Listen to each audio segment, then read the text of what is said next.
you know the name Sauron, the Dark Lord of Mordor, the master of the One Ring. For an entire age, he was the face of evil in Middle-earth, but he was only a servant.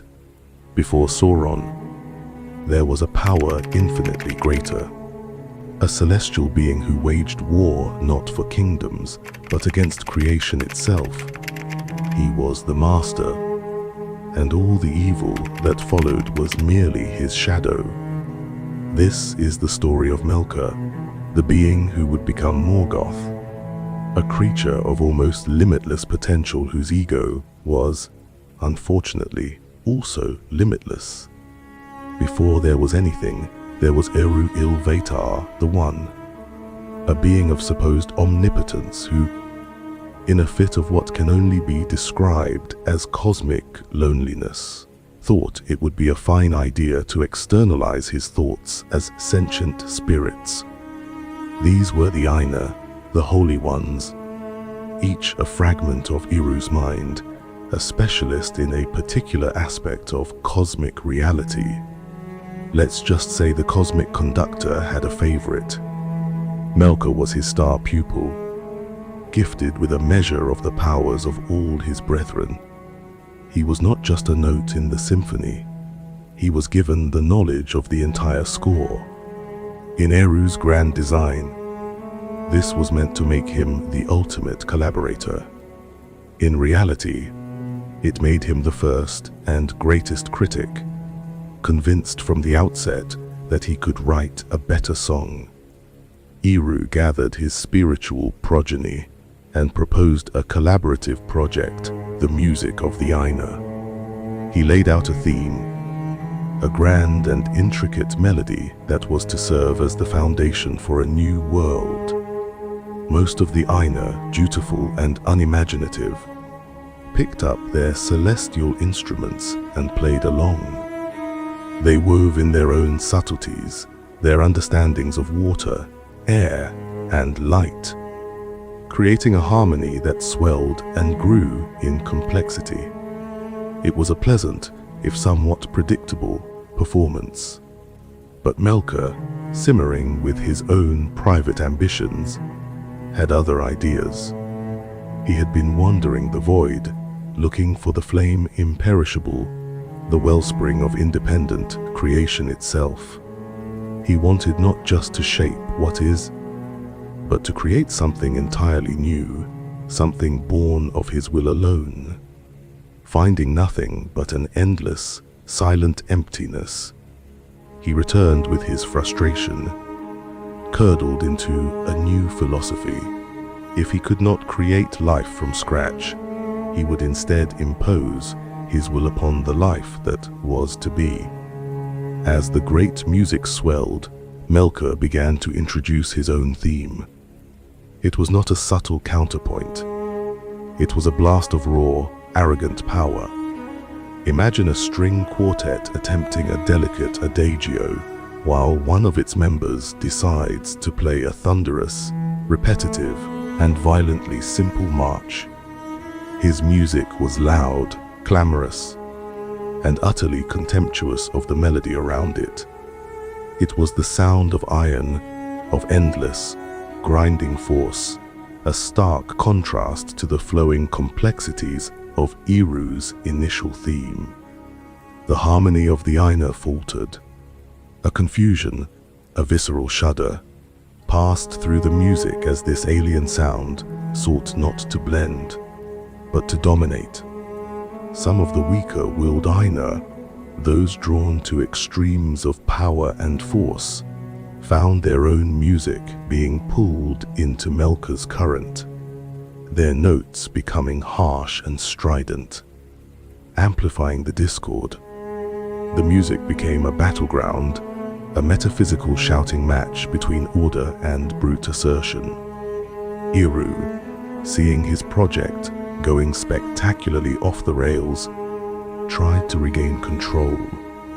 He rose and introduced a second theme. This one was different, full of new wonder, but marked by a profound sorrow. It was beautiful, but it was also a concession. It acknowledged the wound that Melkor's discord had torn in the fabric of the song. For a moment, it seemed to tame the uproar, its tragic beauty weaving around the harsh notes of Melkor's theme. But Melkor was not one to be outdone. He marshaled his own power and attacked the second theme with even greater fury. The sound of his arrogance escalated, a cacophony of triumphant cruelty that crushed the sorrowful notes under its heel, twisting them into a grotesque imitation of his own martial rhythm. Finally, Eru played a third theme. It was a quiet, slow beginning that rose into a depiction of two distinct, warring melodies. Yet, it too was ultimately consumed by Melkor's din. The symphony was in ruins, so Eru stood, and with a final, crashing chord that was absolute and terrible, he ended it all. The music stopped. Silence returned. This was not just a failed jam session. Eru, in a move of questionable divine judgment, decided to teach his children a lesson by showing them exactly what they had wrought. He gave their music form a vision of a world born from their song, suspended in the void. They saw its history unfold, from its glorious peaks to its deepest sorrows.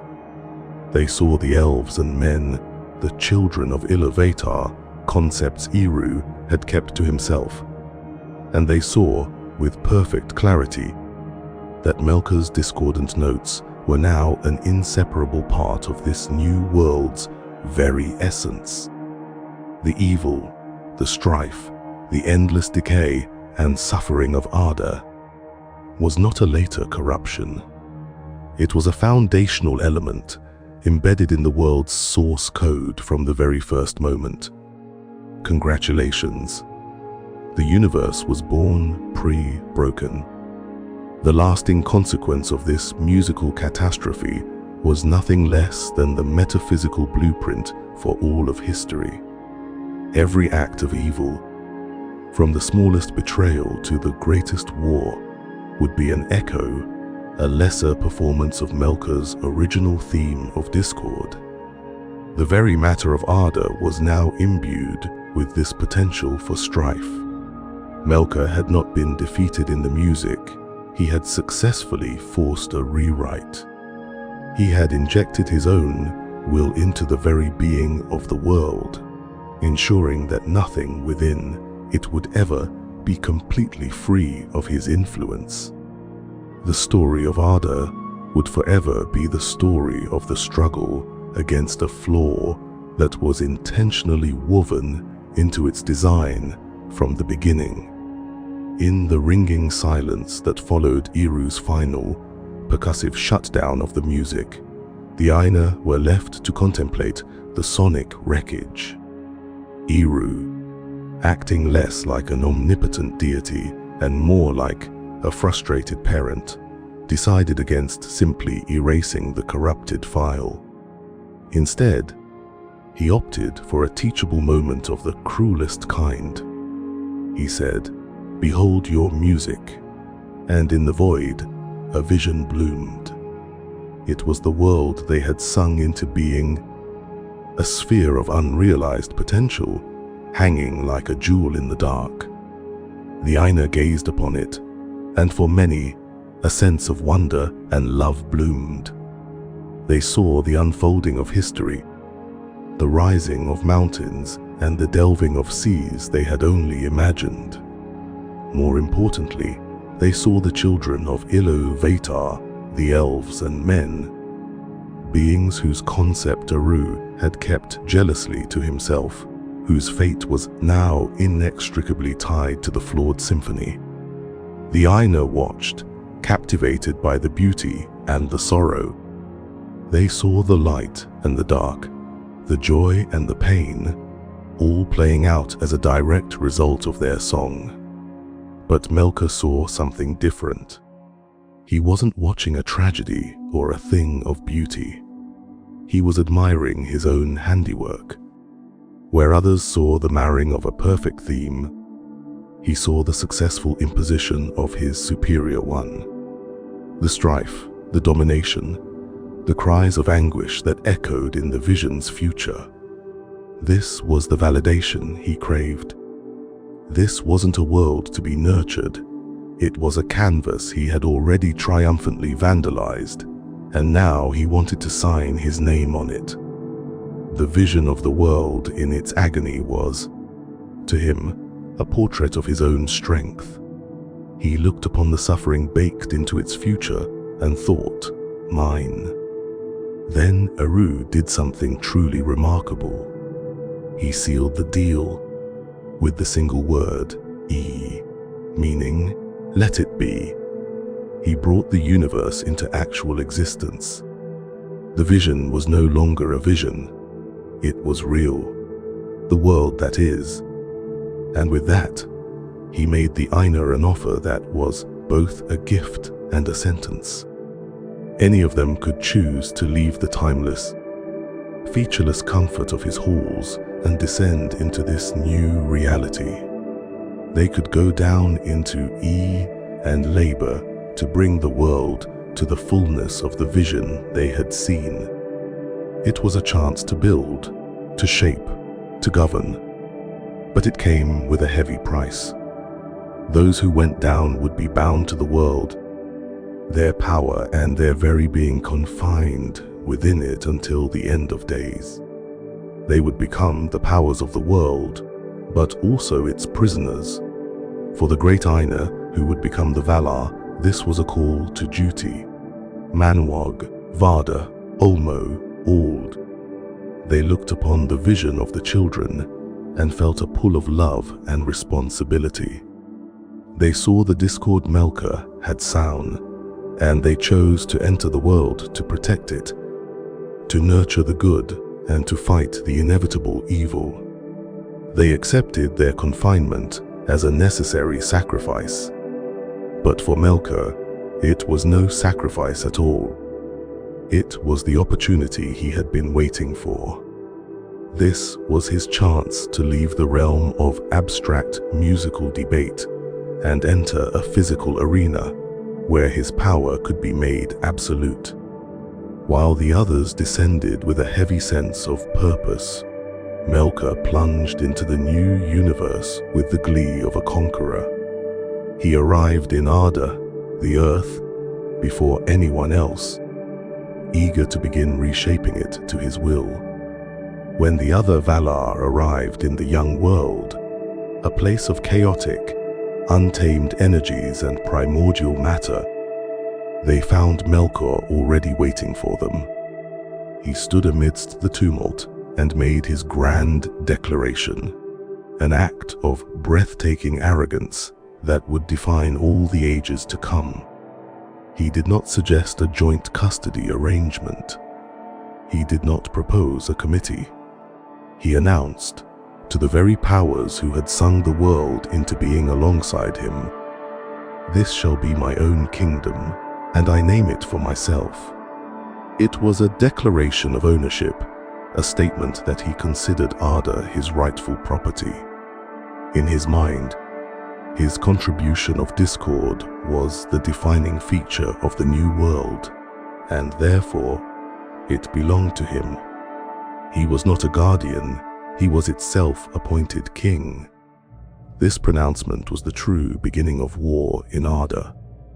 The conflict was no longer a matter of clashing notes in a celestial song. It was now a physical and political struggle for control of a world. Melkor's claim was a gauntlet thrown down, forcing the other Valar into a state of opposition. They had come to build and protect, but they were immediately met with a hostile takeover bid from their own brother. His words formalized the schism, creating a fundamental divide between himself and all others who would not bow to his will. He had successfully made himself the central conflict of existence, ensuring that the history of the world would revolve around him. The Valar were no longer just builders. They were now rebels fighting against a tyrant who claimed to be the rightful lord of the very ground on which they stood. Having staked his audacious claim, Melkor watched as the other Valar simply ignored him. They had a world to build, a divine mandate to fulfill, and they were not about to let the tantrum of their most arrogant member derail the entire project. They rolled up their metaphysical sleeves and got to work on the turbulent, formless chaos that was primordial ardor. It was the ultimate group project, an exercise in cosmic landscaping on an unprecedented scale. Ald the Smith, the great craftsman, took up the geological hammer, raising the colossal mountain ranges that would form the world's spine. Ulmo, the Lord of Waters, began the immense task of carving the sea beds and filling them with the deep oceans. Manaug, their designated leader, sought to establish the winds and the air to bring a clean sky to the new world, while Vada, the Lady of the Stars, began to scatter the elder lights in the heavens.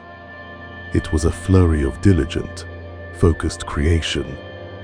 This constructive activity was, to Melkor, an intolerable insult.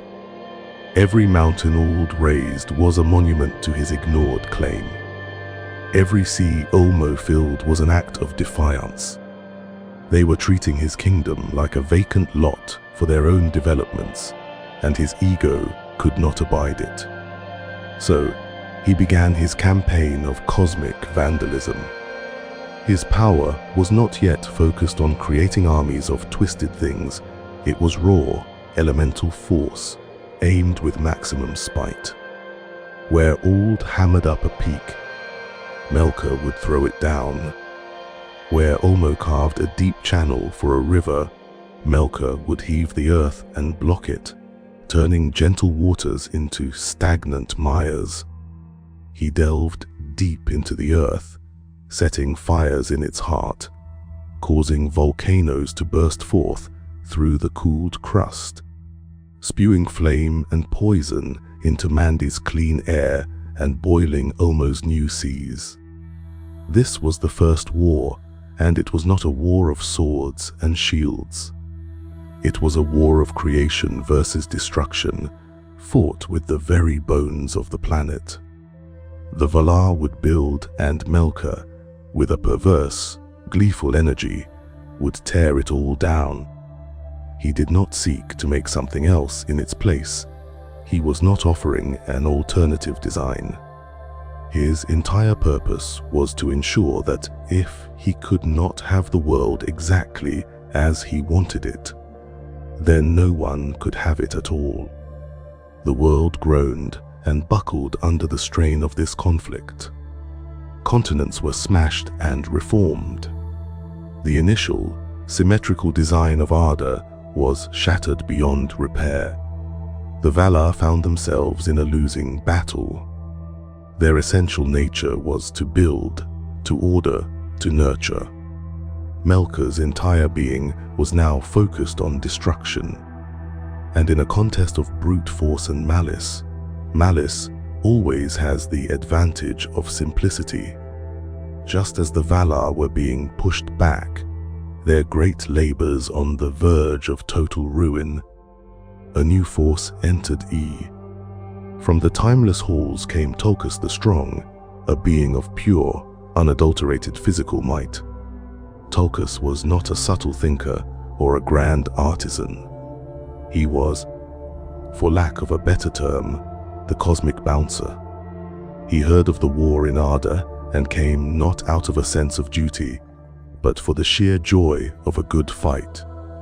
His laughter was said to shake mountains, and his spirit was one of perpetual, boisterous contest.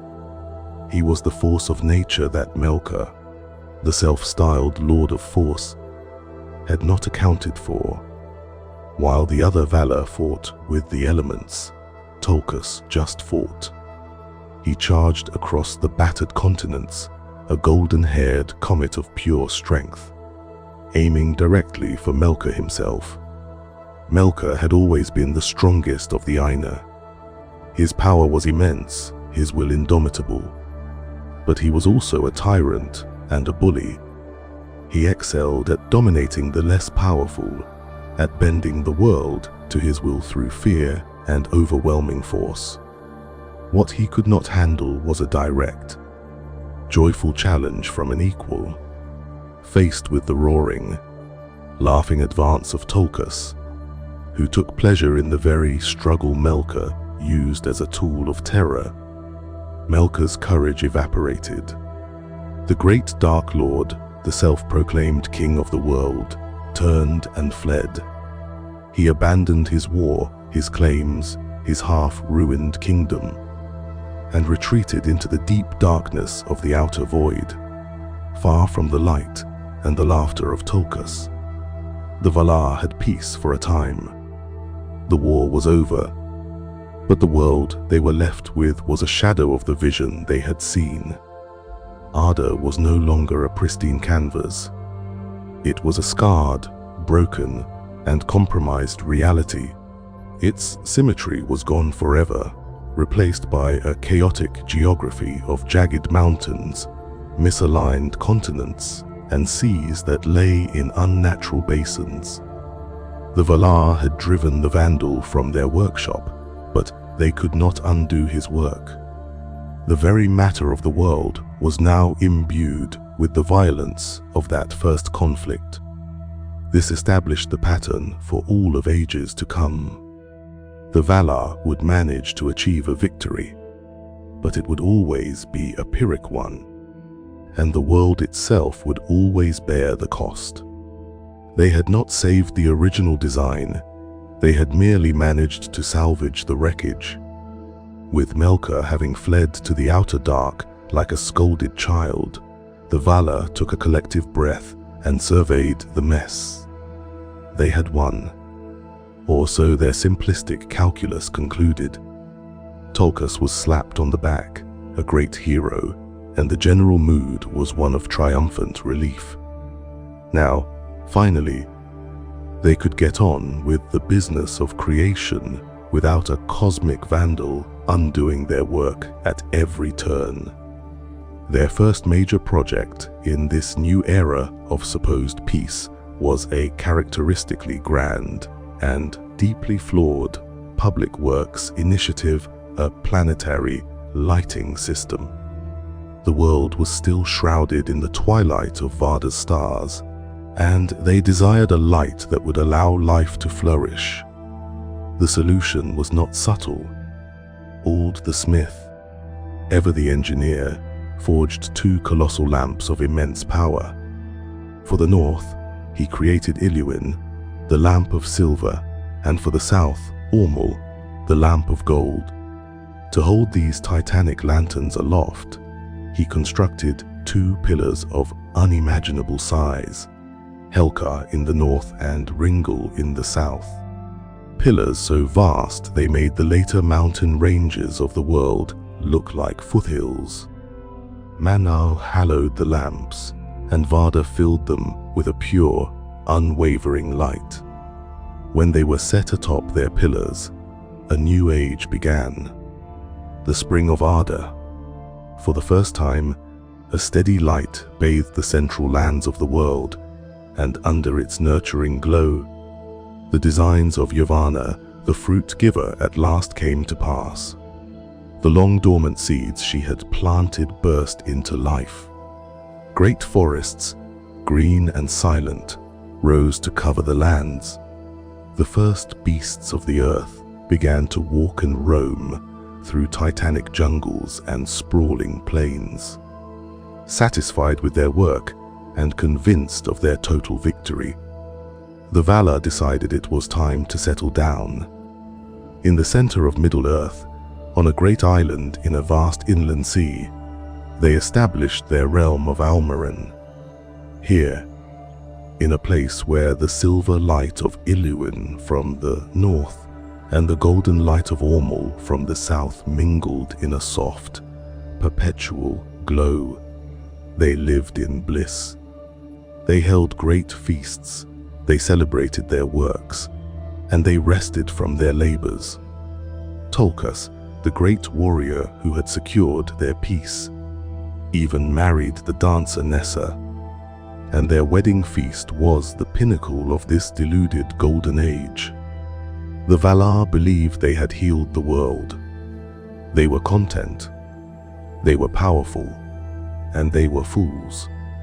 Their victory had made them complacent, and their peace was nothing more than a product of their own ignorance. Because Melkor had come back, he did not return with thunder and fire.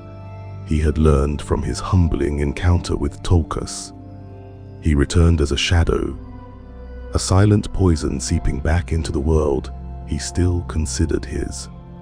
While the Valar were busy building their idyllic home and celebrating their own genius, Melkor crept into the far, frozen north of Middle-earth.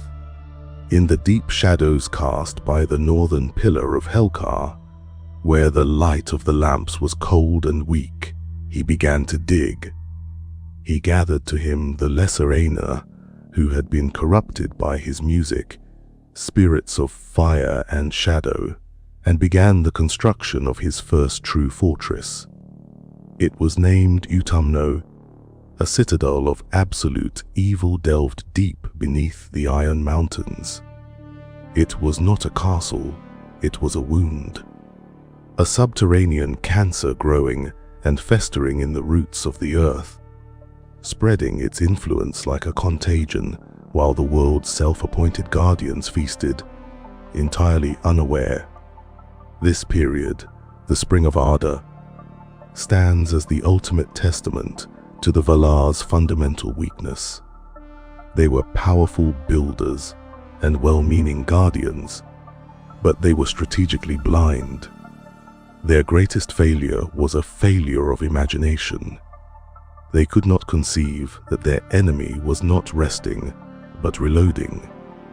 Their grand lamps, designed to bring light, had the unintended consequence of creating vast, defined regions of shadow, and they paid no mind to what might be breeding within them.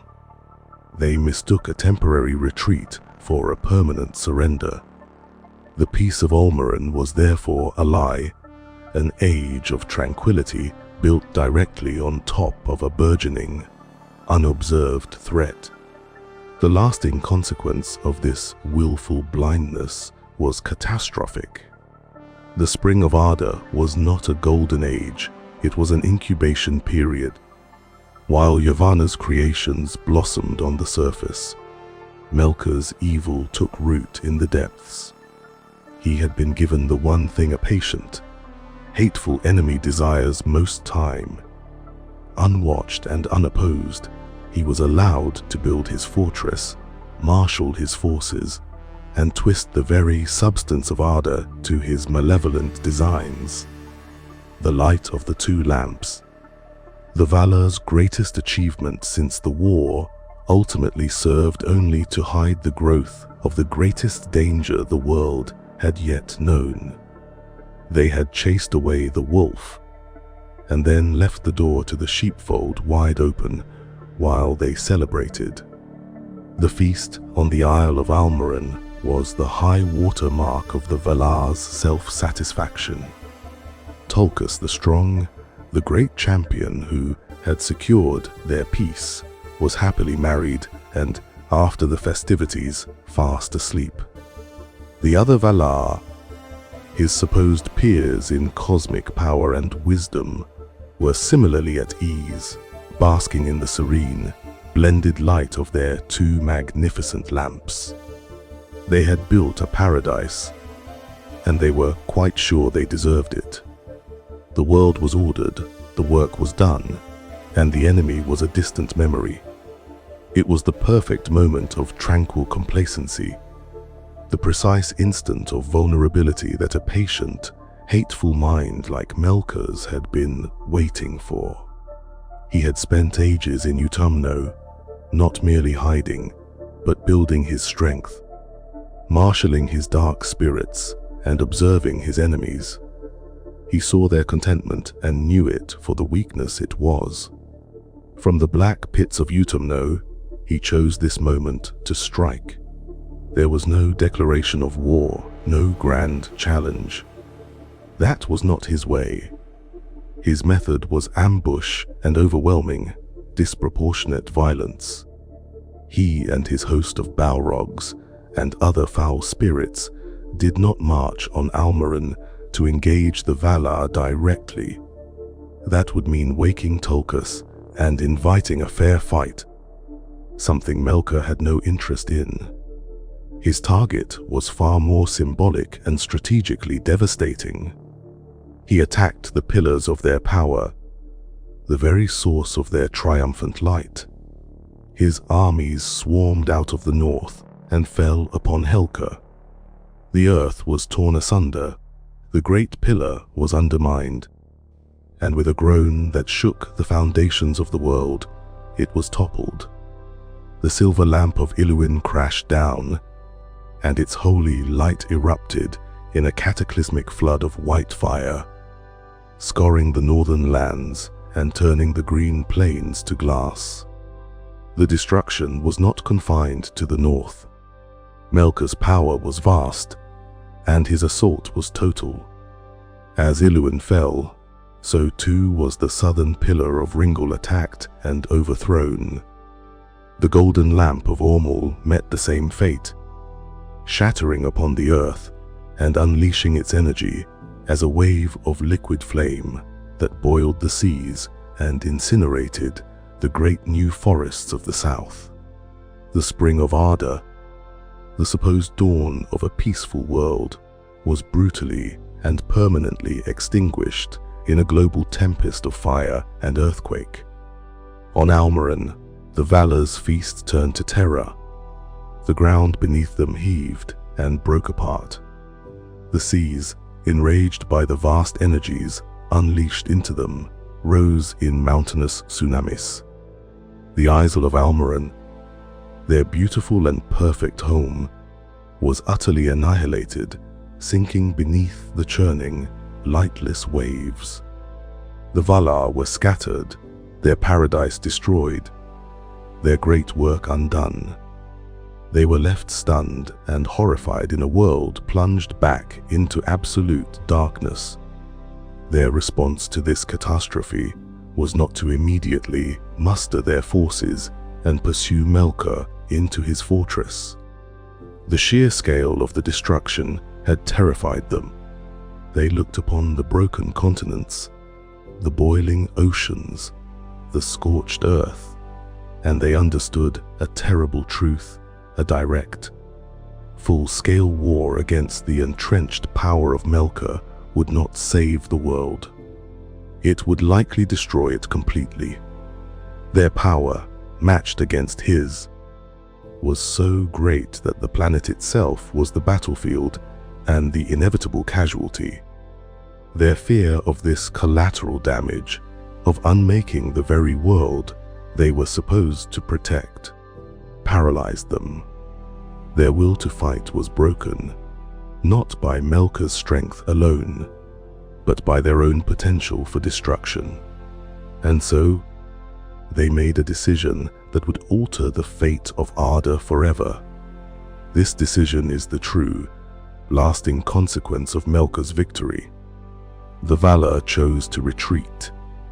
They abandoned Middle-earth, the continent that was home to the ruins of Almarin and the triumphant fortress of Utumno. They forsook the vast majority of the world and journeyed west across the great ocean to the continent of Aman. There, they walled themselves off from the world's troubles. They raised an impenetrable mountain range, the Pelor Rai, to guard their new home. Behind this colossal barrier, they would build a new, protected kingdom called Valinor. This was not a strategic redeployment. It was an abdication. By retreating to preserve a piece of the world in pristine condition, they were surrendering the rest of it to darkness. The fall of the lamps did not just plunge the world into shadow, it formalized a schism. From this moment on, there would be two worlds: the blessed realm of Ammon, a gilded cage for the risk-averse gods, and Middle-earth, a vast, benighted continent left entirely to the dominion of Melkor. He had not just destroyed their lamps, he had shattered their resolve. He had won the entire board by making the cost of fighting him too high for his enemies to contemplate. Middle-earth was now his, a personal kingdom of shadow where he could corrupt, twist, and breed his monsters for long, uninterrupted ages, all because its guardians had decided it was better to save the furniture than to save the house. Having turned their backs on the smoking ruin of Middle-earth, the Valar began their great project of strategic sequestration. On the westernmost continent of Ammon, they established their new kingdom, a realm designed for security above all else. Their first act was to raise the Pelel Rhi, a colossal, sheer mountain range that dwarfed all previous peaks, ringing the entire coast of their new home. This was not a fortress wall. It was a divine keep out sign, a declaration that the troubles of the wider world were no longer their primary concern. Behind this impenetrable barrier, they built their city of Valimar and the realm of Valinor. It was to be a bastion of perfection, a place where the marring of Melkor could not reach. But it was also a gilded cage, a paradise built on the foundation of abdication. Of course, their new home needed light.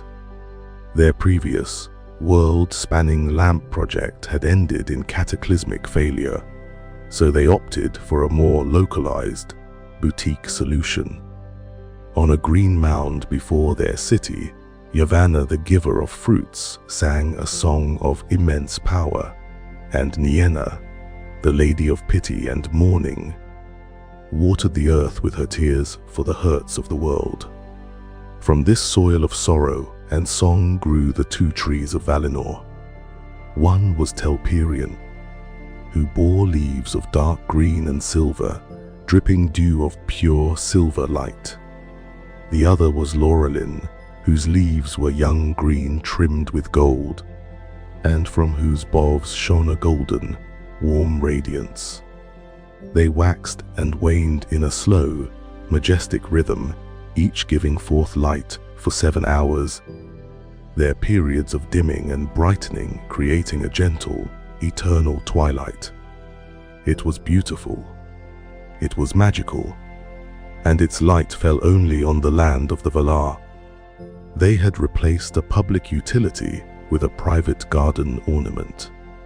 While the Valar settled into their new, illuminated paradise, Middle-earth festered. It was a continent abandoned to its new master. From the depths of Utumno, Melkor's power grew unchecked. The darkness was his cloak, and under its cover he continued his work of twisting and corrupting the very substance of the world. He bred monsters of untold horror, creatures of shadow and fire, and let them roam the benighted lands. But his greatest work of this era, his true masterstroke of spite, was yet to come. He was waiting for a new material to work with, and in their self-imposed exile, the Valar had left the field wide open for him to be the first to find it. The stage was set, a darkened world under a single, evil dominion. All it needed were the actors. They appeared in the far east of the continent by a star-lit bay called Cuvier Nen, the Waters of Awakening. Here, with no fanfare, the first of the children of Iluvatar, the elves, awoke. They opened their eyes not to the golden light of Laurelin or the silver glow of Telperion, but to the cold, ancient light of Varda's distant stars. They were alone, bewildered, and vulnerable in a world that had been shaped by violence and was now ruled by a predator. Their supposed guardians, the mighty Valar, were on the other side of the planet, entirely ignorant of their arrival, too busy enjoying the perfect, predictable cycle of their magic trees. The promise of protection, inherent in the music of the Aina, was broken before the first elf took his first breath. The consequences of this dereliction of duty were immediate and horrific. The first power to become aware of the elves was not the benevolent Manog, but the ever-watchful Melkor. His spies and dark hunters roamed the lands, and they soon found these new, fair creatures. Before the Valar even knew the elves existed, some were captured. These unfortunate souls were dragged in terror across the continent to the lightless pits of Utumno. There, in the deepest dungeons of the world, Melkor committed his most blasphemous act. Through slow, meticulous torture, the breaking of bodies and wills, and the application of his own corrupting power, he twisted and ruined them. From the first and fairest of the children, he bred in mockery a new slave race, the Orcs. Foul, hateful, and terrified, they were a living desecration, an army of mutilated souls created for the sole purpose of serving his malice. The Valar had retreated to Aman to preserve a portion of the world from being marred. This act of monumental selfishness had a direct and terrible cost. Their isolationism, their decision to build a perfect home for themselves rather than shield the whole world, directly enabled the creation of the Orcs. While they cultivated their private garden, Melkor was cultivating an army in the abandoned wilderness. The existence of the Orcs would forever be a testament to the Valar's failure. They had sought to escape the darkness, and in doing so, they gave it the raw material it needed to craft its most enduring and hateful legacy. They wanted a world without evil, and the price of their perfect corner of it was the institutionalization of evil for everyone else. For long ages, the Valar remained content in their isolated paradise, their backs turned to the continent they had abandoned. But one of their number, Orm the Hunter, could not stomach the comfortable inaction. He still loved the wide, dark lands of Middle-earth, and on his great steed Nahar, he would sometimes defy the unspoken policy of isolationism and ride forth, hunting the monstrous creatures that now infested the forests. It was on one of these lonely excursions, far in the east under the cold starlight, that he heard something impossible singing. Following the sound, he came upon the elves. He was stunned by their beauty, but he also saw the shadow that haunted them. They fled from him, for Melkor's spies had already been at work, spreading lies of a terrible rider who snatched people into the dark. Orm knew at once what this meant, and he returned to Valinor with the urgent, world-changing news. The revelation that the children of Ilvatar had finally arrived, only to be discovered first by their enemy, shattered the serene complacency of Valinor. A great debate erupted. The memory of the lamp's destruction and the ruin it brought upon the world made them hesitate. To wage war on Utumno now, with the elves living in those same lands, could be even more catastrophic. But to do nothing, to knowingly leave Eru's firstborn to be tortured and corrupted into orcs, was an abdication so profound it would invalidate their very purpose. It was a choice between a potentially devastating war and the certainty of moral ruin. Spurred on by the righteous fury of Tolkien and the grief of Yavanna for her blighted world, the Valar made their decision. The time for hiding was over. They would go to war. The host of the Valar marched forth from the west, a tide of power and light not seen since the world's beginning. This was the War of the Powers, a conflict undertaken for one reason: to rescue the elves from the clutches of Melkor. The Valar unleashed their full might upon the northwest of Middle-earth, and the continent buckled under the strain. The fighting was calamitous, a war of gods and monsters that reshaped the very landscape. The Valar's armies laid siege to Utumno, a long and bitter struggle against Melkor's legions of orcs, beasts, and his terrifying captains, the Balrogs. But for all his strength, Melkor's forces could not stand against the united, focused wrath of the West. The outcome was never in doubt, only the cost. After years of siege, the gates of Utumno were finally broken. Tolkien himself was the first to storm the breach, and the host of Amun poured into the subterranean fortress, cleansing its foul pits with fire and light. And what of the great Lord of the Dark, the King of the world, the Master of Evil? He did not make a heroic last stand upon a throne of bones. He was not found leading a final, desperate charge. The Valar found him in the deepest, most secure vault of his fortress, cowering. When faced with the unassailable power of his peers, his arrogance collapsed into its constituent element, cowardice. He threw himself upon the ground and groveled. He begged for pardon, feigning a pathetic remorse that was nothing more than a desperate, tactical pivot from physical conflict to psychological manipulation. His performance was duly noted, but the Valar were not so foolish as to simply let him go. Ald forged a great chain, Angaina, whose bonds could not be broken. They bound Melkor hand, foot, and neck. They put a blindfold over his eyes, and they dragged him, a humiliated and chained captive, from the ruins of his fortress. They paraded him back to Valinor, a spoil of war meant to signify a final victory. There, he was brought to judgment before Mannog and sentenced.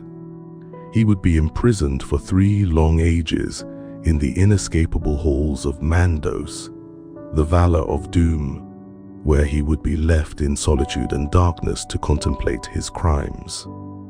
Or, as the Valar hoped, to repent. This act of supposed justice was, in fact, the Valar's most significant strategic blunder to date. They had won the war, broken the fortress, and freed the elves from the immediate threat. But by failing to destroy Melkor, and instead choosing to imprison him, they had merely paused the game. Worse, they moved the most dangerous piece on the board into their own home. It was an act of profound short-sightedness, a failure of nerve dressed up as mercy. They had looked upon the ultimate source of corruption and decided that what it really needed was a long time out.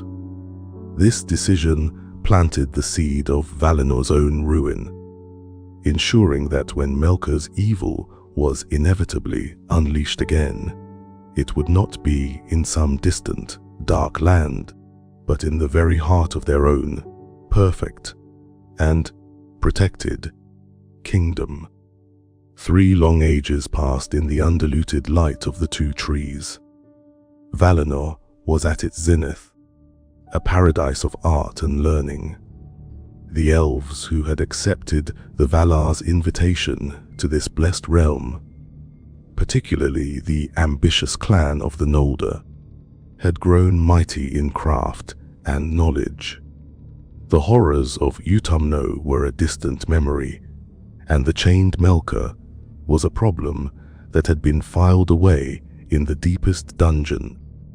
The Valar, ever prone to optimism when it concerned their own family, assumed that a few millennia in solitary confinement was just the thing to cure primordial, cosmic evil. The time for Melkur's sentence to be reviewed arrived, and so he was brought forth from the halls of Mandos. He came in chains before the thrones of the Valar at the Ring of Doom. But this was not the defiant king of Utumno, nor even the groveling coward from its pits. This was a new Melkur, a masterwork of feigned humility. He did not speak of his power or his rights. He spoke of his sorrow.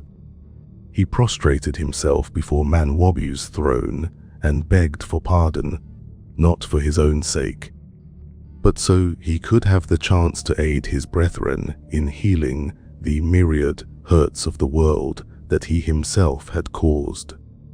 He shed tears. He swore oaths. It was the single greatest performance of contrition the universe had ever witnessed. And Manaug, the king of the Valar, whose greatest virtue and most catastrophic flaw was his inability to comprehend a malice that had no bottom, believed him. He saw a prodigal brother returned to the fold, against the stern counsel of Tolkien, who remembered the sting of his earlier deceptions, and the deep misgivings of Ulmo, who from the outer seas could still feel the evil festering in Middle-earth. Mand made his judgment. The chains were struck from Melkur. He was granted a full pardon and given the freedom of Valinor. Melkur, now unchained, did not immediately resort to his old methods of fire and ruin. He was far too clever for that. He played the part of the reformed sinner to perfection.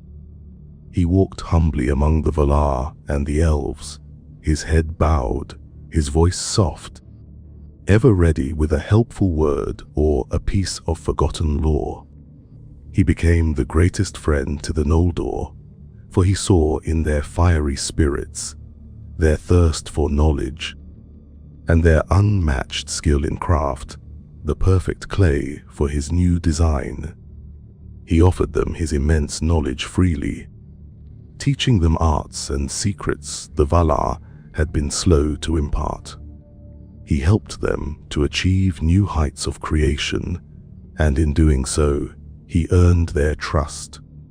He became their confidant, and then he began to whisper. His lies were masterpieces of psychological warfare, tailored to the pride and anxieties of his audience.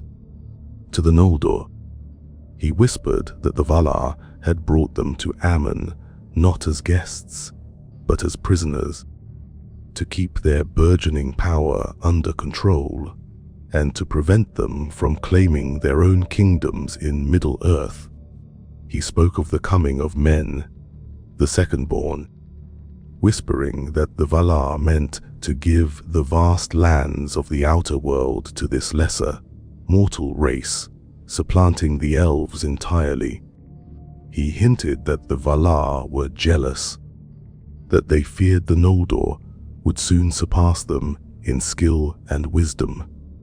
He planted these seeds of paranoia in the fertile ground of Noldorin pride, and he watched them grow into a thicket of suspicion and resentment.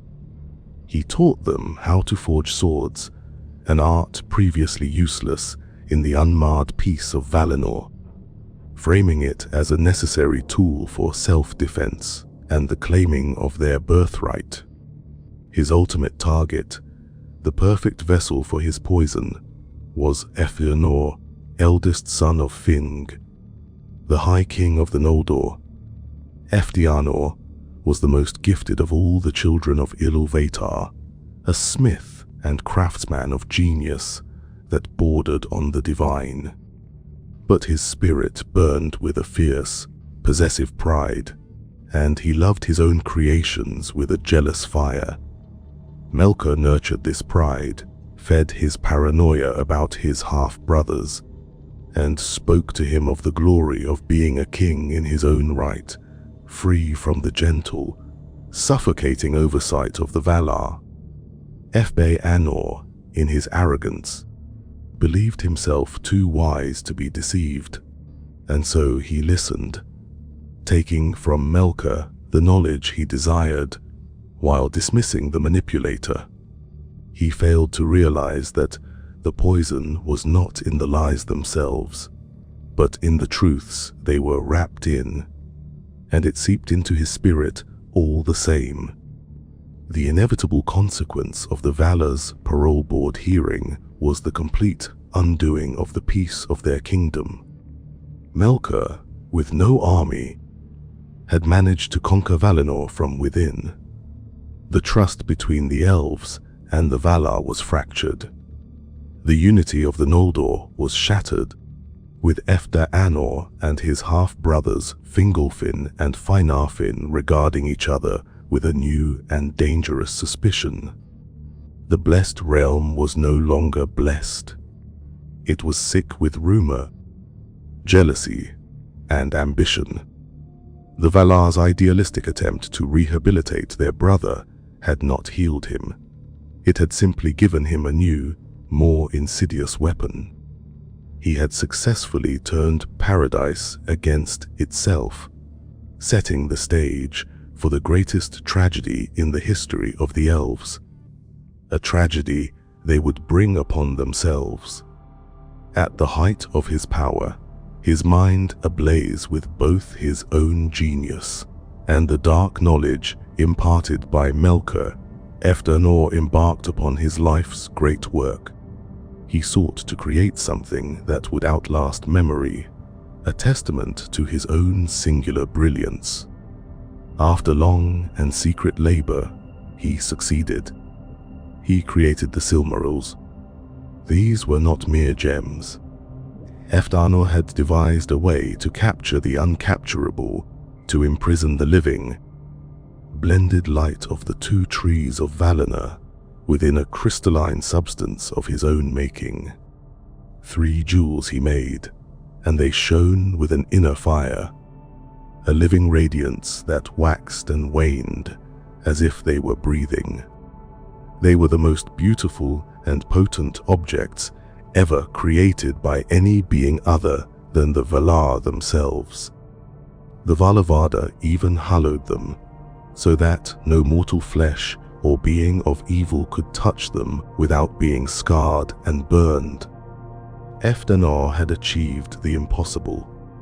He had bottled divinity, and his love for his creation immediately and inevitably curdled into a poisonous, all-consuming obsession. His pride, which was already monumental, now had a physical anchor. He would wear the Silmarils on his brow at great feasts, and the elves would marvel, but for the most part, he kept them locked away in the deepest vault of his treasury.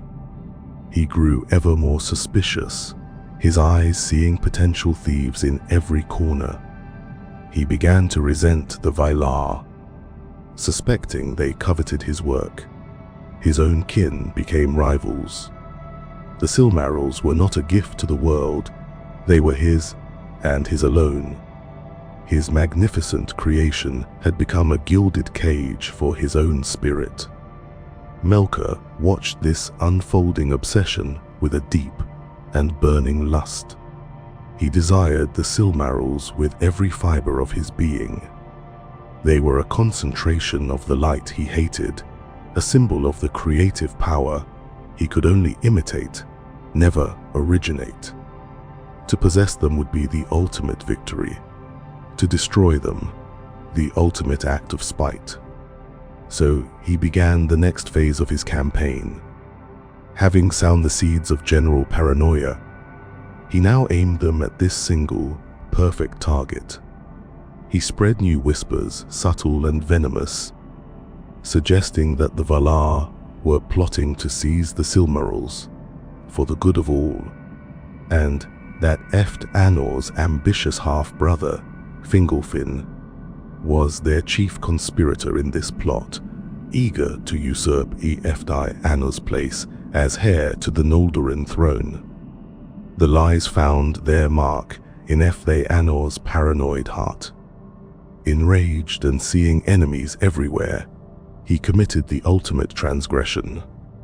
In the royal city of Tirion, before the throne of his father King Finnog, he confronted Fingolfin, drawing a sword, a weapon whose very existence was a blasphemy in the peace of Valinor. He placed its tip against his brother's chest. He threatened him with death, openly and without shame, accusing him of plotting to steal his birthright and his treasures. The peace of the blessed realm was shattered by the gleam of drawn steel and a threat of kin slaying. The sickness that Melkor had nurtured for so long had finally broken the skin. This outrage could not be ignored. The Valar summoned Anor to the Ring of Doom to answer for his crime.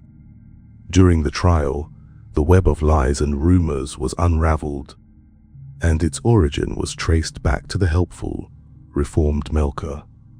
But when the Valar sent for him, they found he had vanished. His work was done, the self-destruct sequence initiated. He had slipped away into the shadows to await the explosion. Though they now understood they had been played for fools, the Valar still had to pass judgment on the immediate crime. For threatening his kin with violence, Anor was banished from the city of Tirion for 12 years. His father, Fing, ever loyal to his favorite son, chose to go with him into exile. They established a new fortress home in the north of Valinor called Formenos, and there, behind walls of their own making, they locked the Silmarils away. The creation of the Silmarils and the subsequent strife marked the true point of no return for the elves in Valinor. What was once a subtle poison of the mind now had a physical focus. 3 brilliant jewels that became a catalyst for greed, pride, and violence.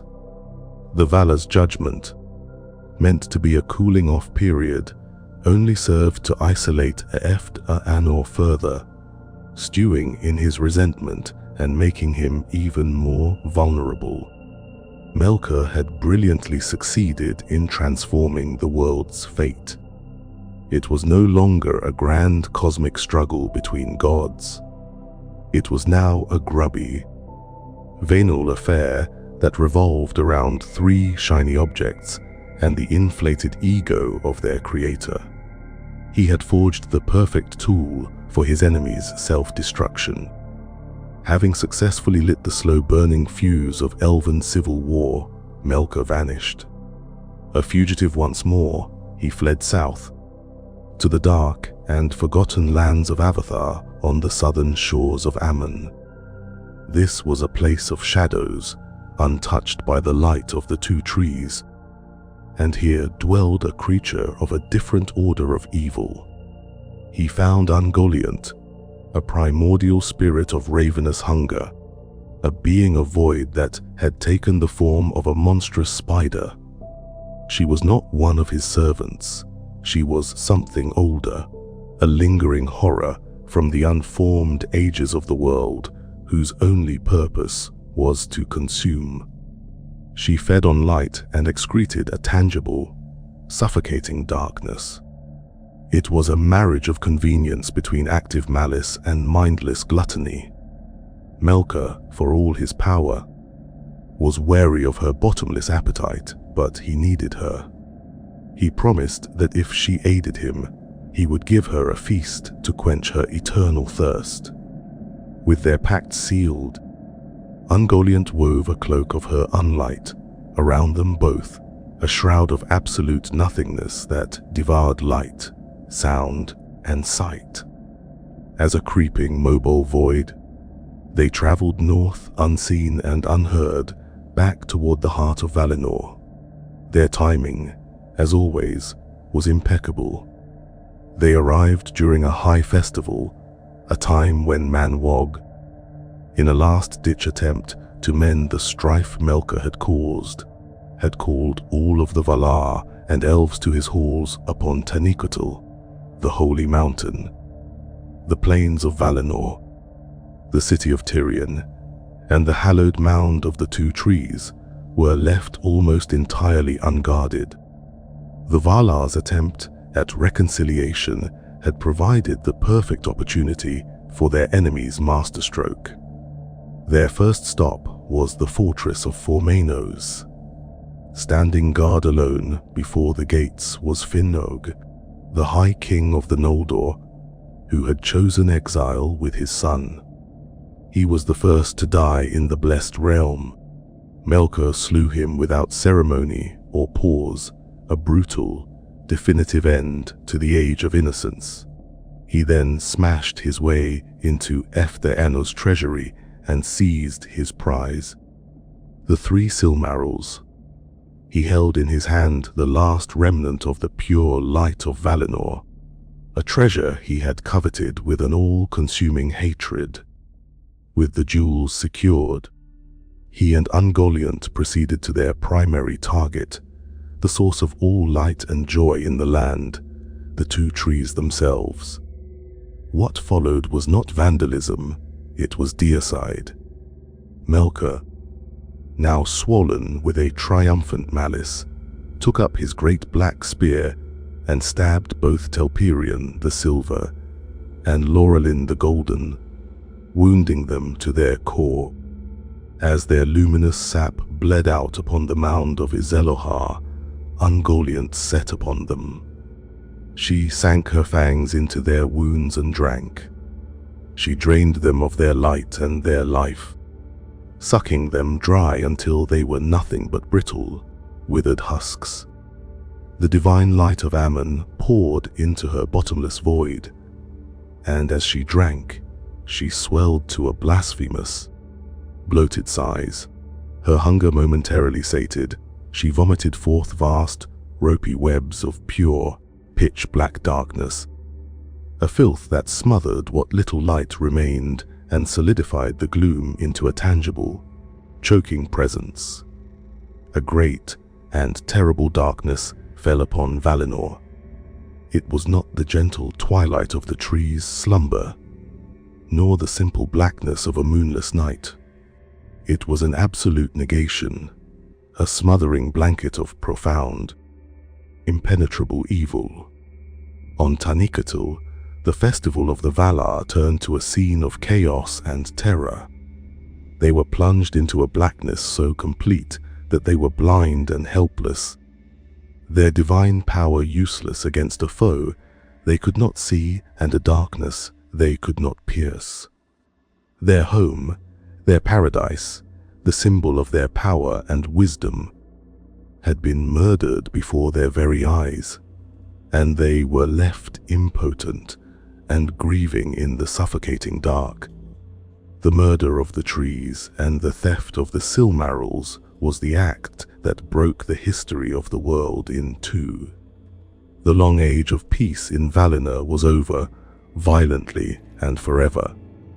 The Valar were left with a dead kingdom and the bitter knowledge that their own leniency had brought this doom upon them. But the most significant consequence of this dark deed was not the despair of the gods, but the effect it would have on Efthenor. His father had been murdered. His life's work, the jewels that now contained the only memory of the lost light, had been stolen. Melkor had taken everything from him, and in doing so, had forged Efthianur's grief and pride into a weapon of terrible, world-shattering power. The board was set, the trigger pulled. The flight and the fall of the Noldor was now an absolute certainty. Into the suffocating, silent darkness of Valinor, a new sound arose, the weeping of the gods. Yavanna and Nienna knelt by the withered husks of the two trees, their songs and tears unable to coax a flicker of life back into the dead husks. The light was gone. The Valar were gathered in despair when Eft Arnor arrived, summoned in a desperate, last-ditch hope that he might allow his Silmarils to be broken to rekindle the trees. His response, even before he knew the full truth, was a defiant and possessive refusal. It was then that messengers from Formenos arrived, bearing the news that shattered what was left of his world. His father, Finwë, was dead. The Silmarils were gone. Anor stood for a moment in silent grief, and then he fled, his sorrow instantly transmuting into a white-hot rage that would set the world on fire. He went to Tirion, the great city of the Noldor, and in the starless dark, he mounted the high hill of Titu-Nai. Before the terrified and confused crowds of his people, he became a figure of incandescent fury. He gave a speech that was a masterpiece of demagoguery, a torrent of grief, pride, and blame. He railed against the Valar, calling Manod a coward and their entire regime a gilded prison. He claimed the kingship of the Noldor by right of his father's murder, and in an act of supreme linguistic defiance, he stripped his enemy of his very name. He would no longer be called Melkor, he who arises in might. Anor, in his rage, gave him a new name, one that would echo in hate through all the ages to come. Morgoth, the black foe of the world. He was no longer just a rogue Valar, he was now the defined, singular enemy. Then came the moment that sealed the doom of an entire race. Anor raised his hand to the dark sky, and there, with his 7 sons at his side, he swore an oath. It was not a vow of noble purpose. It was a blasphemous, all-consuming declaration of eternal war, sworn in the very name of Eru Iltvetar. They swore to pursue with vengeance and hatred any being, Valar, demon, elf, or man, or any other creature, who should dare to take, hold, or keep a Silmaril from them. They called upon the everlasting dark to take them if they failed to keep their word. This was not a promise, it was a self-inflicted curse. They had shackled their souls and the souls of all their descendants to 3 lost jewels. All morality, all friendship, all reason was now secondary to this one terrible, unbreakable oath. Let's just say he had a captive audience. His words were fire in the darkness, and the Noldor, grieving, afraid, and full of pride, were flammable material. Enor called upon them to cast off the Valar, to abandon the darkened paradise, and to follow him to Middle-earth. He promised them revenge, but he also promised them glory. Kingdoms of their own, free from the oversight of the gods they now saw as failed guardians. He painted a future of splendor and freedom, a new beginning forged in the fires of war. The sheer force of his charisma, fueled by his unquenchable spirit, was irresistible. The great majority of the Noldor were swept up in his fury, roaring their approval and their readiness to march. Even those who distrusted him, like his half-brother Fingolfin, felt compelled to go, unwilling to abandon their people to the sole command of a madman. The lasting consequence of this single speech and the terrible oath that sealed it was the official start of the War of the Jewels. But it was a war poisoned from its inception. The oath of Anor became an engine of doom, an independent force in the world that would drive the Noldor to acts of great heroism and even greater atrocity. It ensured that their enemy was not just Morgoth, but anyone who stood in their way. J.R.R. had brilliantly, or perhaps insanely, reframed the entire global conflict. It was no longer a struggle of good versus evil for the sake of the world. It was now a property dispute. The Noldor were no longer victims of Morgoth's crime. They had, in their reaction, become a new and unpredictable menace. They were a rogue nation, an army of exiles marching under a banner of vengeance, whose primary loyalty was not to justice, but to the recovery of their stolen goods. By turning his people against the Valar, J.R.R. had isolated them, ensuring that the long, bloody war ahead would be fought alone. They were about to march out of paradise and into hell, and the first evil they would encounter on that road would be their own. The great host of the Noldor, now a nation of rebels, began their march. Fired by the fury of their new king and his terrible oath, they abandoned the city of Tirion and headed north along the coast of the now dark land of Aman. They were an army of the proudest and most skilled people in existence, marching to a war of vengeance. They had only one problem: a rather large body of water, the great Sea of Beligor, lay between them and their enemy in Middle-earth. Walking was not an option. For that, they needed ships, and the greatest ships in the world belonged to the Teleri, the elves of the coast, who lived in the pearlescent city of Alqualond, the haven of the swans. J.R.R., leading the vanguard, came to the beautiful city with its arches of pearl and its fleet of white ships carved in the likeness of swans. He approached his one-time friends, the Teleri, and delivered a speech that was less a request and more a demand. He spoke of the darkness of Morgoth's crimes and of the righteous war he intended to wage. He called upon the Teleri to join him, and if they would not join him, to give him their ships so that he could ferry his own army across the sea. He argued that since they had been friends, they should help him in his hour of desperate need. It was a fine speech, if you ignored the fact that his desperate need was a self-declared war of vengeance forbidden by the Valar.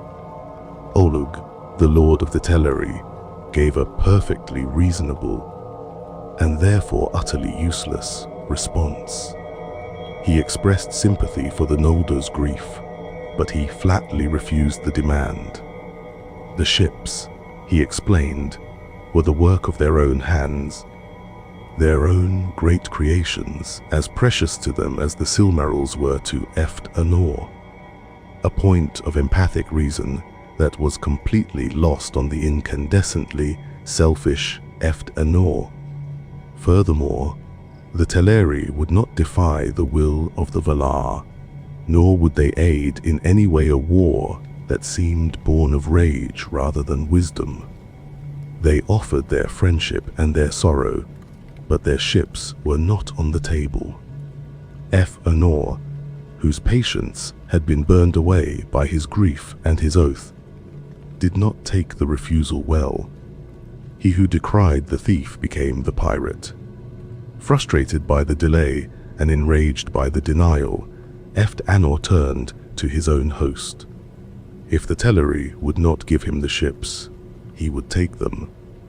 He gave the order, and his most loyal followers swarmed onto the white ships and the gleaming quays, attempting to cast them off and seize them by force. The Teleri resisted, trying to push the Noldor from their vessels. Swords were drawn. The Noldor, armed with the deadly weapons Melkor had taught them to forge, fell upon the Teleri, who were mostly armed with light bows or nothing at all. What followed was not a battle, it was a massacre. The first slaying of elf by elf. On the piers of the Swan Haven, kin fought kin, and the pristine harbor ran red with the first innocent blood spilled in paradise. The fight was ugly, vicious, and tragically one-sided. The Noldor, in their grim determination, were unstoppable. They slaughtered the Teleri, throwing their bodies into the sea, and seized the White Fleet. They manned the oars and set sail, leaving the haven of the swans a ruin of lamentation and death under the cold, distant stars. The great sin of the Noldor was complete. In their righteous quest to avenge a murder and a theft, their very first act had been to commit murder and theft on a grand scale. The hypocrisy was absolute. They had become the very thing they claimed to despise, all in the name of a promise made in rage. This single, brutal act was the true damnation of the Noldor.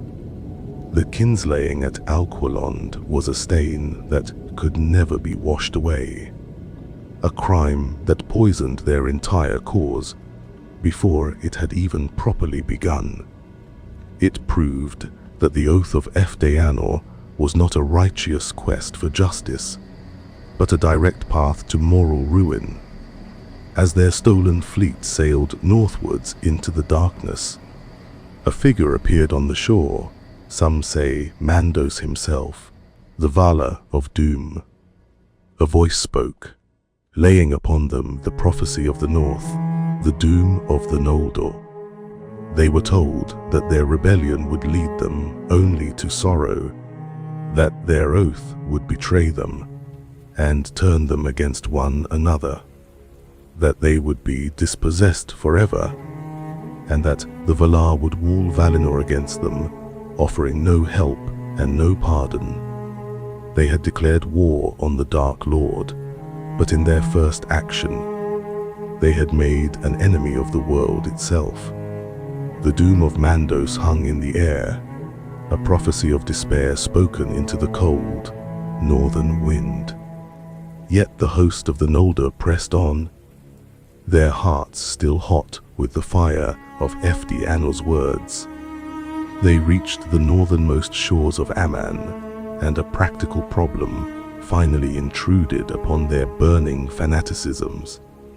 There were not enough stolen ships to carry the entire host across the sea in a single voyage. A choice had to be made. Efdeanor, as the self-appointed king and chief architect of this entire disaster, made the choice that was most in keeping with his character. He declared that he, his 7 sons, and his most loyal followers, the ones who had been quickest to draw their swords at Alqualond, would be the first to make the crossing. The larger second host, led by his half-brother Fingolfin, would have to wait on the shore. He gave them his word that the ships would return for them. Efdeanor and his chosen vanguard sailed across the sea and made landfall at a place called Losgar, at the mouth of the Firth of Drengist in the north of Middle-earth. They were the first of the exiles to set foot in the land they had come to conquer. And here, Efdeanor made his first royal decree as king on new soil. He gathered his followers on the shore and looked back at the magnificent white ships of the Teleri, the very vessels that had carried them to their new destiny. He spoke of them as a liability, a temptation to retreat. He spoke of those left behind as unreliable dross, baggage that had delayed their glorious quest. With the cold logic of a tyrant, he ordered the entire fleet to be burned. He would not share his prize, nor would he allow for any second thoughts. A great fire was lit on the shores of Losgar. The beautiful swan ships, each a masterpiece of craft that the Teleri had loved as J.R.R. loved his Silmarils, were consumed in a column of red and gold flame that leaped into the night sky. Congratulations, you've made it to the new world. First order of business: commit arson and betray half of your own people. Across the sea, the waiting host of Fingolfin saw the sky turn a hateful red. They did not need a messenger to interpret the meaning of that light. They knew they had been betrayed, abandoned on the shores of a continent whose gods had already pronounced them doomed, left to die by a king consumed by his own pride. Fingolfin was now faced with an impossible choice: turn back in shame to beg for a pardon that the doom had already forbidden, or press forward into almost certain death. His pride, and the pride of his people, would not allow for retreat. If J.R.R. had found a way, so would they, and so began the most desperate and terrible journey in the history of the elves. Fingolfin led his people north, to the only other path to Middle-earth, the Helcaraxed, the grinding ice. This was no bridge. It was a chaotic, shifting hellscape of clashing icebergs, vast crevices that exhaled freezing mists, and mountains of cruel, sharp ice. It was a meat grinder on a continental scale, a place of perpetual twilight and utter misery. Their journey across the ice was an epic of suffering. They were assailed by the biting cold and the crushing, groaning sound of the ice itself. Many of the Noldor, less hardy than their lord, perished in the wasteland, falling into black, frozen waters, or simply giving up hope in the endless, bitter landscape. The crossing forged the survivors into something new.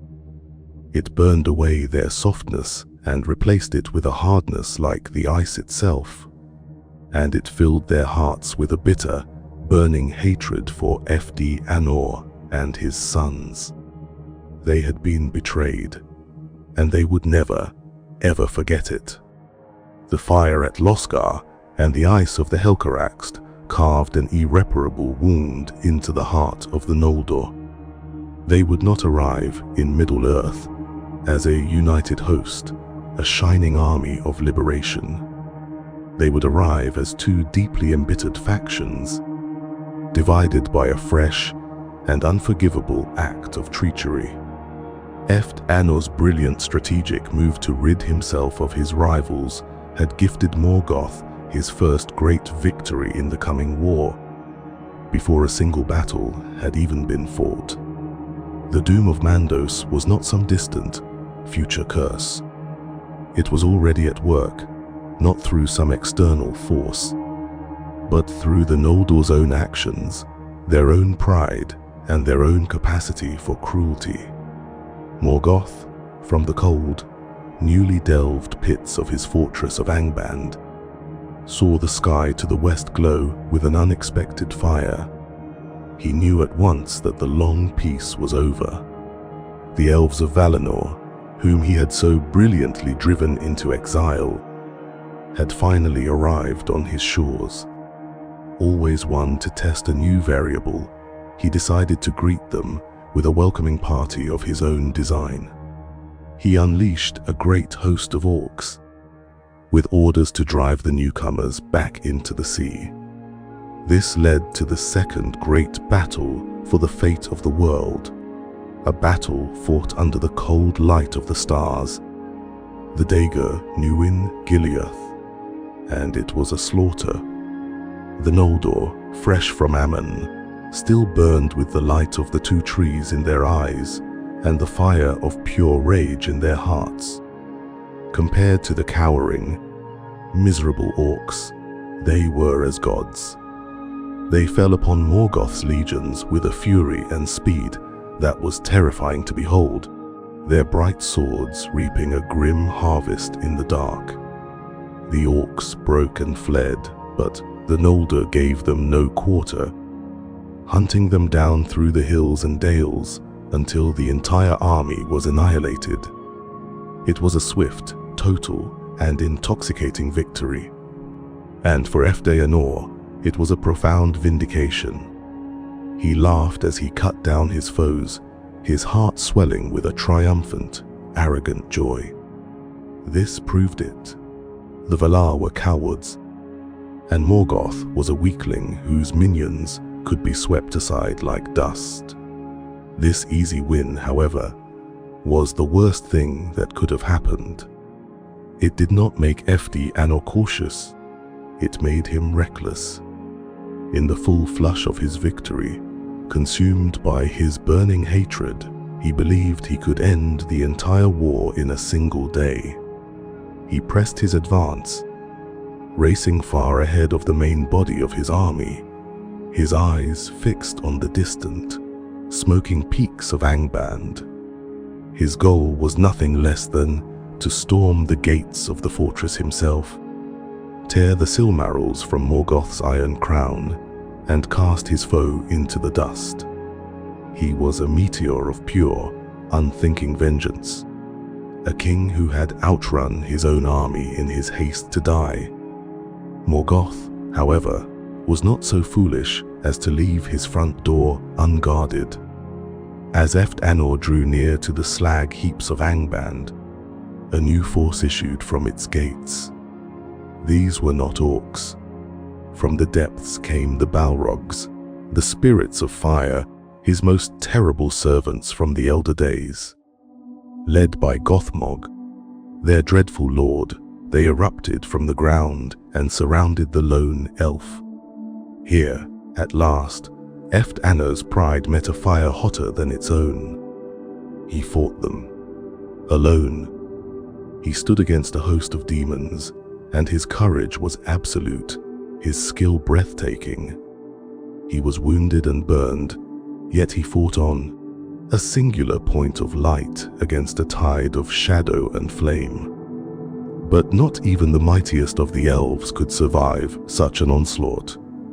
Gothmog, the lord of Balrogs, struck him a mortal blow, and he fell.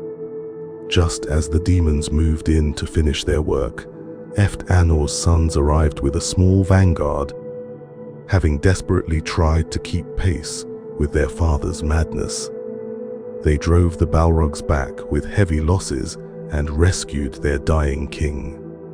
They carried him from the field, but they had not gone far before J.R.R. knew his end was upon him. He bade them stop. With his last breath, he looked upon the grim peaks of Angband and cursed the name of Morgoth 3 times. Then, with the terrible clarity of the dying, he understood that the Noldor alone could never breach those walls. So with his final words, he gave his sons one last, poisonous gift. He commanded them to keep their oath and to avenge their father. Then his spirit, too fiery and potent for its mortal shell, burst forth and consumed his body, which fell to the ground as a heap of ash. There would be no tomb for the first king of the Noldor in exile. The death of J.R.R., just days after his arrival, was a staggering blow. His glorious victory had led directly to his own fool's death. The Noldor had won the battle but lost their king, a king whose final command ensured that his legacy of self-destructive strife would live on through his sons and their damnable oath. And as the house of J.R.R. stood leaderless and grieving on the field of their tainted victory, new horns were heard from the west. The host of Fingolfin, haggard and grim from their ordeal on the ice, had finally arrived, only to find the brother who betrayed them was already dead and his people in disarray. The war for Middle-earth had begun, and the Noldor were already a fractured, feuding, and partially decapitated force. It was a more perfect outcome than Morgoth could have ever planned. The arrival of Fingolfin and the survivors of the ice was not a joyous reunion. It was a tense, bitter confrontation between a host of traitors and a host of victims. The Noldor were a house divided, and Morgoth, ever the opportunist, immediately sought to use this to his advantage. He feigned a desire to parley, sending emissaries to treat with the sons of Efdle Anor, and even promising the return of a Silmaril. Maedhros, Eft Anor's eldest, was proud and still reckless, and he agreed to the meeting. It was, predictably, a trap. Maedhros was ambushed, his company slain, and he was taken captive to Angband. There, Morgoth enacted a typically petty piece of cruelty. He chained Maedhros by the wrist of his right hand and hung him from the sheer cliff face of Thangorodrim. The volcanic mountains he had piled above his fortress gates, leaving him there to rot as a message to his people. This act of torment, however, had an unintended consequence. It spurred Fingon, son of Fingolfin, and a dear friend to Maedhros in the days before the darkness, to an act of selfless heroism. Alone, he climbed the treacherous peaks of Thangorodrim, seeking his friend. Aided by Thorondor, the lord of the Great Eagles, he reached the tormented Maedhros, but could not break the enchanted, hell-forged bond on his wrist. So, at Maedhros' own desperate request, Fingon drew his sword and cut off his friend's hand, freeing him from his torment. This singular act of bravery and loyalty accomplished what no council could. In gratitude and in a rare moment of wisdom that overrode the poison of his father's legacy, Maedhros waived his claim to the high kingship of all the Noldor, passing it to his uncle Fingolfin. The rift between the houses was healed, at least on the surface. Meanwhile, back in their darkened paradise, the Valar finally decided to contribute something more than a prophetic curse. Having watched the world's light be murdered and its most vibrant people flee into exile, they got around to installing new fixtures. From the dying trees, Yavanna managed to save one last silver flower from Telperion and one last golden fruit from Laurelin. Ald and his people fashioned great vessels to hold them, and Vada gave them the power to traverse the sky. The silver flower became the moon, first to rise. Then came the vessel of the golden fruit, the sun, whose first glorious ascent was a terror to Morgoth and his creatures, driving them into the deepest pits. This new light brought hope to Middle-earth and far in the east. It stirred the second of Iru's children from their long sleep. The age of men had begun, with a new, unifying king, a tentative peace among themselves, and a brilliant, burning sun in the sky. The Noldor finally went on the offensive as a united force. After winning another resounding victory in a battle they named the Dagor Aglereb, the glorious battle, they succeeded in driving all of Morgoth's scattered armies back into the fortress of Angband. And then they did something no one had thought possible. They surrounded it, from the Ered Wethrin in the west to the Ered Luin in the east. They established a great chain of watchtowers, fortresses, and hidden encampments. This was the beginning of the siege of Angband. For nearly 400 years, a watchful peace reigned over the lands of Beleriand. Morgoth was contained, his armies bottled up within his fortress. The Noldor, believing they had their enemy in a stranglehold, built their great kingdoms. Turgon built the hidden city of Gondolin. Finrod delved the caves of Nargothrond, and the sons of Efdanor held the dangerous eastern marches. It was an age of splendor, of poetry and craft, a long, sunlit afternoon for the elves in exile. But their siege was not a perfect seal. It was a long, 4-century staring contest. And while the elves were busy building beautiful cities and getting comfortable, Morgoth was not idle. He was contained, but he was working. The long peace of the siege of Angband was the most dangerous illusion of the entire war. It bred a false sense of security, a belief that the enemy was defeated and could be managed. The Noldor, living in their guarded realms, began to forget the true scale of the evil they faced and the doom that Mandos had promised them. They forgot they were staring at a volcano that was actively building pressure. In reality, the siege was the greatest gift the Noldor could have given their enemy. It gave him 400 years of uninterrupted time for research and development. In the deep furnaces of Angband, he was breeding new plagues, twisting life into new forms of horror, and growing his ultimate weapon. The long peace was nothing but a long prelude, the deep breath taken before a world-shattering scream. And so we come to the long, deceptive peace. Let's take a moment to survey the board as it stands at the end of this grand chronicle of cosmic failure. Let's tally the score. On one side, we have Morgoth. He began as a disruptive soloist in a celestial choir. He has since graduated to being the undisputed lord of a continent, a god-king enthroned in a fortress of his own delving. He has scarred the very substance of the world. He has murdered the light of paradise not once, but twice.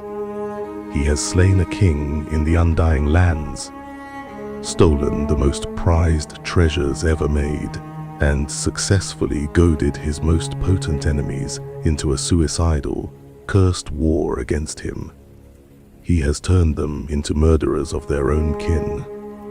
And now he sits under a siege that is little more than a polite fiction, a containment that has gifted him 4 centuries of uninterrupted privacy to plan, to breed, and to perfect his instruments of ruin. By any rational measure, he has already won. On the other side, we have his enemies, a coalition of the damned and the distant. First, the Noldor. They have, admittedly, built beautiful kingdoms. They live in hidden cities of breathtaking splendor, and for a time, their lands are free from overt terror. They have a high king and a fragile unity born from a heroic rescue. But they are a people living in denial. They are bound by a foolish, blasphemous oath that will inevitably turn them against anyone who finds what they are looking for. They are exiles, cursed by the very gods they abandoned, and their greatest strategic achievement, the Siege of Angband, is a monument to their own hubris.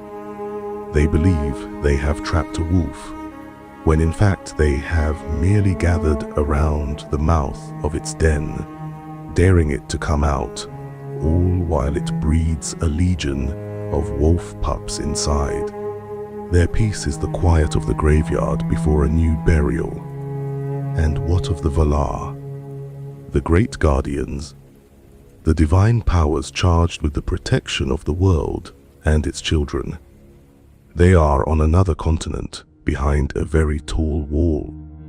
After their initial project was so thoroughly ruined, they effectively resigned from their posts.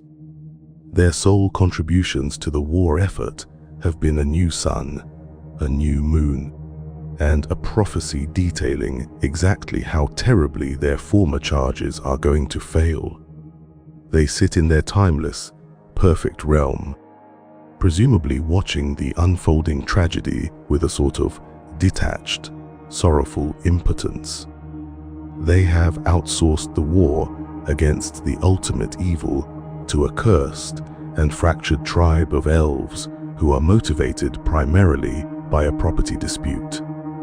Their inaction is not a strategy.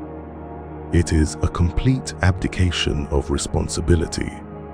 They are no longer players in the great game. They are spectators in the stands, waiting to see how the disaster they enabled finally plays out. The rise of Morgoth is therefore complete. His journey from cosmic dissident to the enthroned Lord of Darkness is a testament not just to his own relentless malice, but to the catastrophic failures of everyone around him. He rose on the back of the Valar's idealism, was empowered by Anna's pride, and was given his kingdom by the Noldor's arrogance. He did not simply defeat his enemies, he tricked them into defeating themselves. His power is now absolute, his fortress impregnable from the outside, and his plans have had centuries to mature in the dark. The long peace is a lie. It is the deep, silent breath the world takes before the plunge. In the furnaces deep beneath the mountains of Angband, the first dragons are stirring, their scales hardening in the heat. The legions of orcs are multiplying into numbers previously unimaginable. New evils, born of twisted science and black magic, are taking shape. The siege of Angband is not containing Morgoth. It is merely marinating his enemies. The story of his rise ends here, with him secure on his throne, his plans nearing fruition, patiently waiting for the perfect moment to unleash the sudden flame and begin the next great chapter, the story of the fall of everyone else.